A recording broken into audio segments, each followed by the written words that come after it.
Namaste, we have returned, and you have returned. Remember that we spoke of, briefly, the fact that you are not your body. If you did not have your body, would you still exist? Of course you would still exist. You are not your mind. If there was no mind, would you still exist? Of course you would still exist.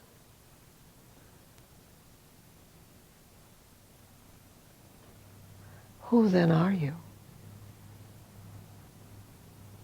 You are the force that holds the molecules of this body together.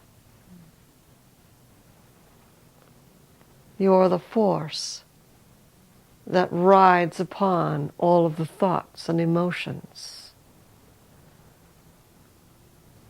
You are also the force that shuts out all of the other worlds that intermingle with yours. Until now, you are ready to open up to those other worlds, to open to those other worlds at your discretion, and know them. Your body is energy. Energy that you hold together by the consensus of belief of your race as humans.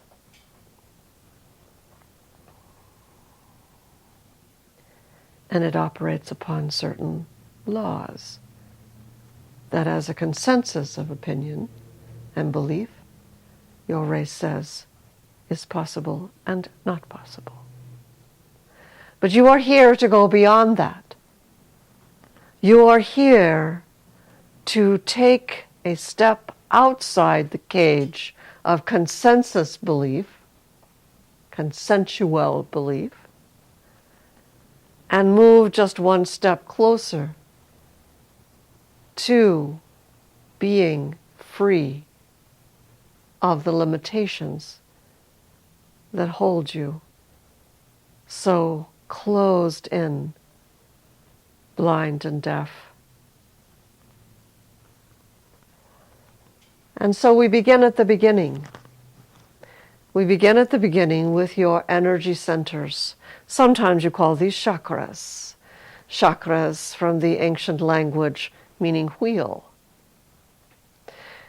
Those energy knots or points within your true self, your subtle body, your energy field that is the bridge between body, mind, and spirit, and allows you to either be sensitive or insensitive to the other worlds and other beings, the invisible worlds, that are not so invisible once you learn.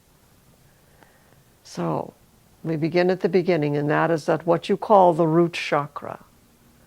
The root chakra, which points downward and spins with many, many little vortices from the base of your spine. And you put your mind there, and your focus there, and you feel it. And you know it is there. You can see it, you can feel it, you can taste it. It is there, and it spins.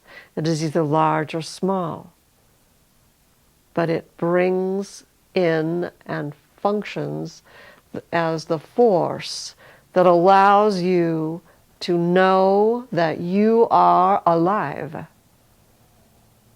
It is that force which allows you to be protective of your body and your life.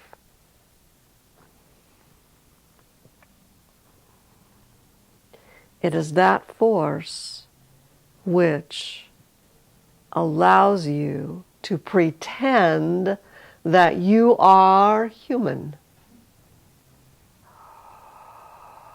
When this chakra is healthy and strong and clean and clear, your body has more vitality. And if you are also have a body that is attuned to an energy practice, such as Rehutek or Reiki or Qigong, use that now to enliven the root chakra even more. Notice now the difference.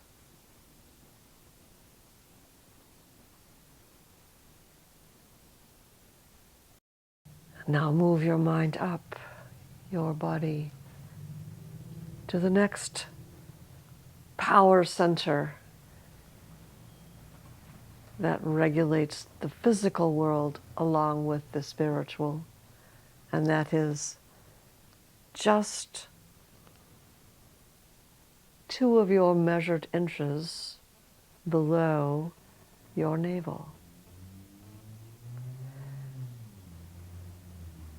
And for some of you, it is off to the side a little. That is all right. This power center regulates your reproductive system in the physical. In its highest sense, it regulates your desire to be more than the individual you, to express, to create, to move beyond the physical boundaries. In the lower nature, it deals only with procreation.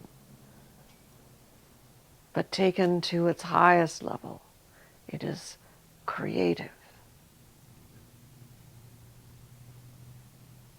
It is very sensitive to the thoughts and feelings of others around you.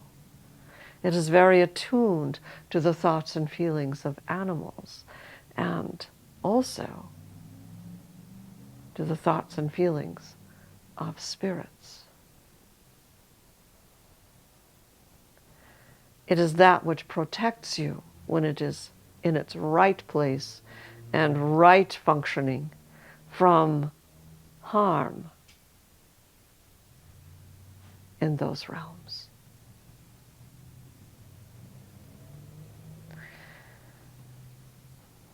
Move your energy and your focus from the root chakra to this chakra that points outward toward the front of your body and slightly backward out the back of your body. And feel it. Feel the difference. Feel how the 2 chakras now work in unison, work together to enliven, to create, to protect, to empower. And we will do one more chakra center this evening, but only one more, because the energy you are receiving is very powerful, and we wouldn't want you to overload, now would we?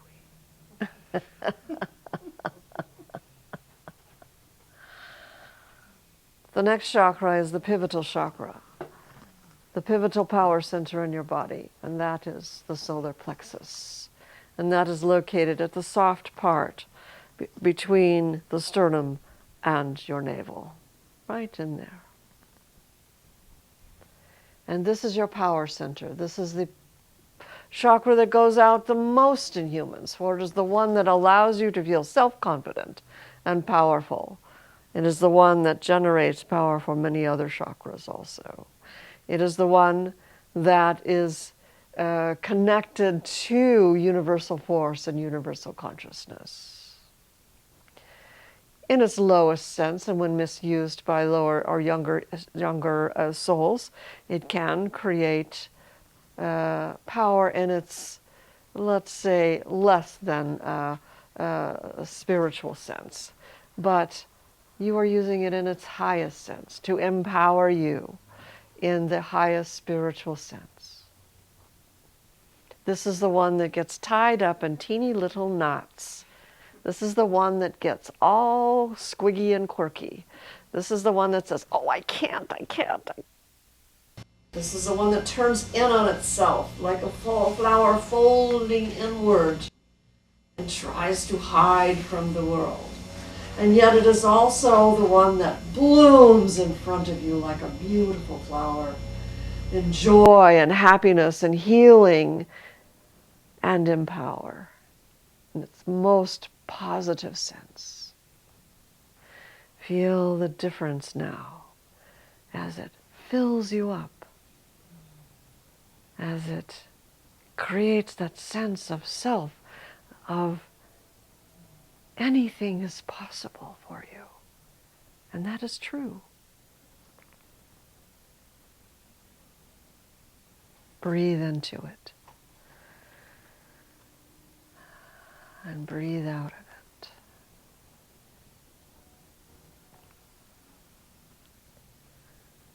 And now let's return to the root and go from root to the navel, to the solar plexus in one circuit that gives you flowering, expansion, empowerment, light, joy. Feel the difference.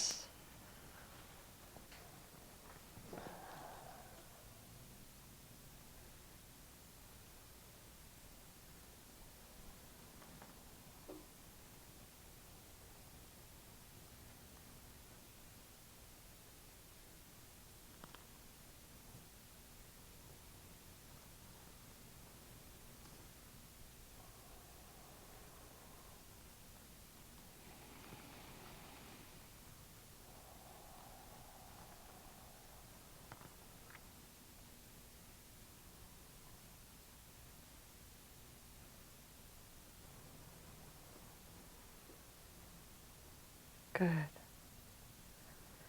And now bring yourself back to semi-normal consciousness, or you will never be back to normal consciousness again. Good. At this point, we want to talk to you about the energy that you put into your body in the form of food.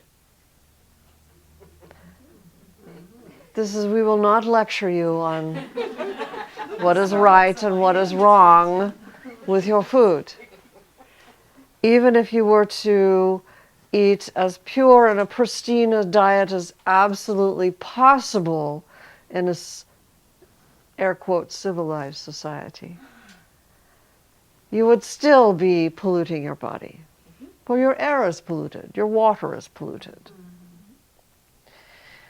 Now, instead, we are going to talk to you about food as energy. Food as energy source. You have physical bodies. You are integrated with your physical body to such a degree that most of the time you think you are your physical body. When you hurt your hand, you go, oh, my hand hurts. Or I am not feeling good. Or I feel great. You know, identifying so closely with your physical body, you forget that your physical body is simply meat. And so that meat is enlivened by you to be able to continually regenerate itself, circulate blood through your veins and oxygen through your cells, and extract nutrients from your food, and so forth and so on, etc., etc., etc. The food that you eat is simply energy. It is possible, although highly unlikely at this stage of everyone's development, for you simply to extract energy from the atmosphere and not have to eat at all. But we do not recommend that for you. You are not at that stage yet of separating your consciousness enough from your body to be able to do that. So you must eat food and drink liquids or water. You can either receive the nutrients from the food directly, such as in plant food, water, or you may receive it indirectly from the animal that ate the plants. We were not going to lecture you on vegetarianism, although we would ask you to think somewhat about the animal that so unwillingly sacrificed its life so that you could have something to put your A1 sauce on. In the scheme of the universe, there is no right or wrong about meat or not meat. It is a matter of your attitude about it. Again, we will not lecture you on the morals or ethics of eating meat. We will just say, when you receive food, it is of the highest benefit for you to purify it energetically as much as possible. If you are in,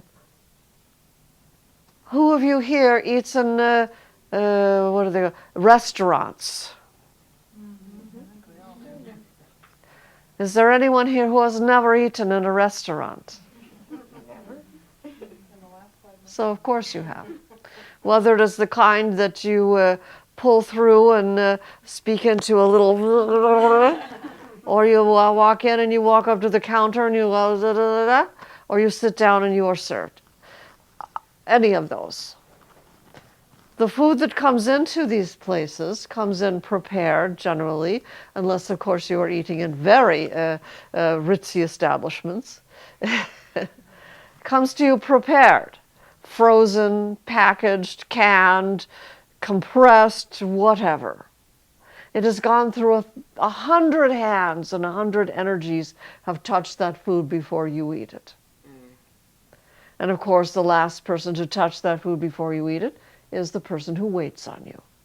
Before that, there is the cooks, and of course there's the energy of the person who washed the dishes that has the plates upon it. If you have the little disposable landfill polluting horrible things out of this white poofy stuff, yes. It has even more energy in it because it is a manufacturing plant and the truck drivers and so forth and so on. Think of how much energy touches that food before you get it. Most of it may be completely harmless and dissipate, but much of it is not harmless. Much of it has a great deal of dark energy, of anger, of low thoughts, of intense misery coming from those who are working in those places. Not all of it. But do you know when you get your glass of water, what energy is in that water? You don't know. You can know. You can look at that water and ask yourself to tell your body, is that water safe to drink without purifying it? And you can know. But you can also simply use your energy to purify it. You can use your Reiki, your Reiki-Tech, your Qigong, your pranic healing, whatever it is you like, or you can simply hold your hands on the glass and send light through it into the ground to purify it. It takes a few seconds, and it will take away any of the negativity that may be in it. And then your body can use it without fighting all of that other stuff. Do the same thing for everything you eat. In traditional religions, the food is blessed. Yes. What is the thought that's going through while you're purifying it? That you're sending the negative energy? You don't have to have a thought. Don't have to. We've been meaning to talk to you about that. No thoughts are the best thoughts. Just the white light. Whatever light comes. White, gold, green, whatever. Do that for all of your food, and you will have a better quality, more of bioavailable nutrients for your body to use. As we were saying, in traditional religions, the food is blessed. And this is, you may think, oh, that's something from childhood, or that's something from, we don't do that anymore. But it is a good thing to be grateful, to bless your food, to ask for blessing for your food from whatever higher spiritual icon, idea that you may have, but also know that that blessing doesn't come from someone on a cloud up there. It comes from you. It comes from that part of you that is always pure and pristine and untouched. And that is the part that purifies the food. That is the part that blesses the food and the drink. And whether you are having a pork chop or Cheerios, you will get the most from that food that you can by doing it that way. And we will leave the kinds of food that you eat up to your own conscience. Although do keep in mind that there are certain balances of nutrients that will help you, again, move into your higher consciousness.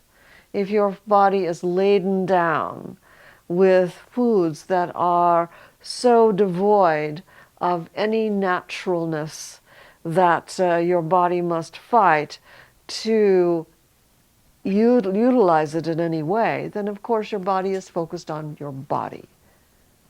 And you want it focused on other things. So you might consider reading your product labels. Can you just bring the groceries in and do the whole kitchen at one time? Yes. If you are the only one that's going to be touching it. That's good.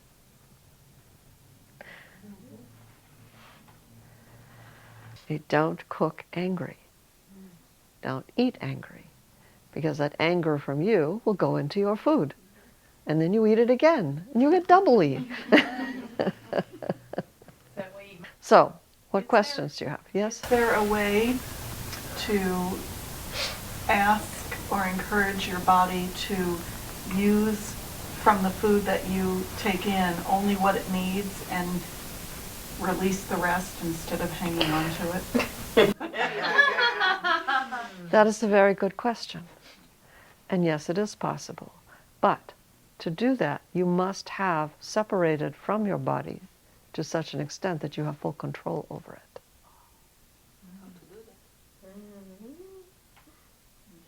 Can you truly say that you have that? Not yet, but I'd love to learn how. You will. It is what everyone is moving toward. And we are doing what we can to help you move that direction. Yes. Someone who is completely separated from their physical body in such a way that they are in charge of it, as a puppeteer works their puppet. You can do anything with your body.